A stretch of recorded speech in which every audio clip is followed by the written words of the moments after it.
क्योंकि इस वक्त मध्य प्रदेश से एक ऐसी घटना सामने आ रही है जिसमें हिंदुओं को मुसलमानों की वजह से बहुत परेशान होना पड़ा, और इस हद तक परेशान होना पड़ा कि उन्होंने अपनी जमीन को बेच करके और मुसलमानों से अपना पीछा छुड़ा लिया। ऐसी क्या वजह है दोस्तों? जय हिंद।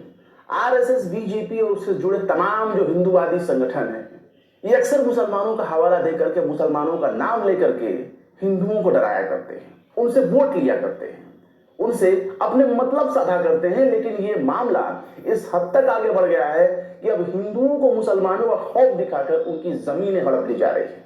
कौड़ियों के भाव उनकी करोड़ों की जमीनों को खरीद लिया जा रहा है। और ये काम ऐसे तरीके से नहीं किया गया, बाकायदा एक मुस्लिम संगठन बनाया गया, एक मुस्लिम संस्था बनाई गई, और उस मुस्लिम संस्था के जरिए किसानों को यह डर दिखाया गया कि वो उस इलाके में बाकायदा मुसलमानों को बसाने जा रही है। और जब वो मुसलमानों को बसाएगी तो वहां स्लाटर हाउस खोला जाएगा, बड़ी सी कंपनी एक स्लाटर हाउस खोलेगी वहां पर, यानी जबीहा खाना, बूचड़ खाना, जानवरों को वहां ज़िबा किया जाएगा, उनके मांस को इंपोर्ट एक्सपोर्ट किया जाएगा। एक बड़ी बाजार हो जाएगी मांस की, जिसकी वजह से वहां आसपास के रहने वाले हिंदुओं को बहुत परेशानी हो जाएगी। इस तरह का भ्रम हिंदूवादी संगठनों ने फैलाया और एक मुस्लिम नाम की एक संस्था खोली, और उस संस्था का नाम रखा, उर्दू नाम रखा, तंजीम जरखेज। अब जरखेज का मतलब जहां तक हम समझ पाए हैं होता है उर्वरक जमीन, या बहुत ज्यादा जिस जगह पे पैदा हो, अनाज पैदा हो, उसे बोलते हैं जरखेज, एकदम उपजाऊ जमीन। इस उर्दू नाम वाली संस्था या उर्दू नाम वाली जो तंजीम है, तंजीम जरखेज, इसके सहारे किसानों की करोड़ों की जमीनों को कौड़ियों के भाव में खरीद लिया गया। जो भ्रम फैलाया गया उसमें यही था कि भाई मुसलमान इस इलाके में आ जाएंगे, मुसलमान जब इस इलाके में आ जाएंगे तो हिंदुओं को परेशानी होने लगेगी, यहाँ कब्रिस्तान भी बनेंगे, और कब्रिस्तान में रात में भूत भी नाचेंगे। तो भूत, कब्रिस्तान, जबीहा खाना, बूचड़ खाना, इन सब का हवाला देकर के कुल मिलाकर मुसलमान इस इलाके में आ जाएंगे तो आपका जीना एकदम नरक हो जाएगा। और जब मुसलमान इस इलाके में आ जाएगा तो आपकी जो जमीनें हैं उनका कोई वैल्यू नहीं रह जाएगा, उनकी कोई कीमत नहीं रह जाएगी। इसलिए जो ये तंजीम जरखेज जितना पैसा में दे रही है, आपको जितने पैसे दे रही है जमीन के बदले में, आप ले लो, वरना उसकी कोई कीमत नहीं रह जाएगी।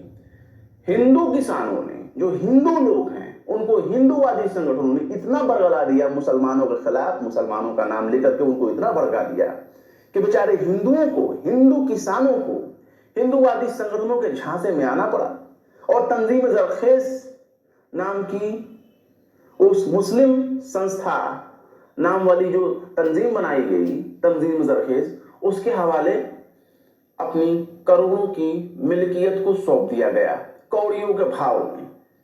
और आपको हैरानी होगी, जब जमीनों का खरीद फरोख्त हो गया, यानी लोगों को बेवकूफ बनाकर, मुसलमानों के खिलाफ भड़काकर, मुसलमानों का डर दिखाकर, जब लाखों करोड़ों का रुपए जब उनको मिल गए, उनको बेनिफिट पा गए, वो अपने मंसूबे में कामयाब हो गए, तो उसका नाम बदल दिया। फिर तंजीम जरखेज से वो पीसी महाजन फाउंडेशन हो गया, यानी उसका नाम ही बदल गया। और आपको हैरानी होगी, तंजीम जरखेज जो तंजीम बनाई गई, तंजीम जरखेज जो मुस्लिम नाम की संस्था बनाई गई, उसको जो उसके अध्यक्ष हैं, उनके अध्यक्ष का नाम है रणजीत सिंह डंडीर। रणजीत सिंह डंडीर कोई मुसलमान नहीं है। क्या है वो? बजरंग दल के बड़े नेताओं में शुमार, पूर्व प्रांतीय सह संयोजक उनका मतलब पोस्ट रहा है। वो पहले बजरंग दल के बड़े पदों पे रहे हैं और इस वक्त बीजेपी के सीनियर नेताओं में शुमार है। और बीजेपी के इन्हीं रणजीत सिंह डंडीर जो हैं वो उसमें अध्यक्ष थे। बाद में इन्हीं के सिग्नेचर से, इन्हीं के दस्तखत से, इन्हीं के परमिशन से उसका नाम जो है बदल दिया गया। उसका नाम रखा गया पीसी महाजन फाउंडेशन।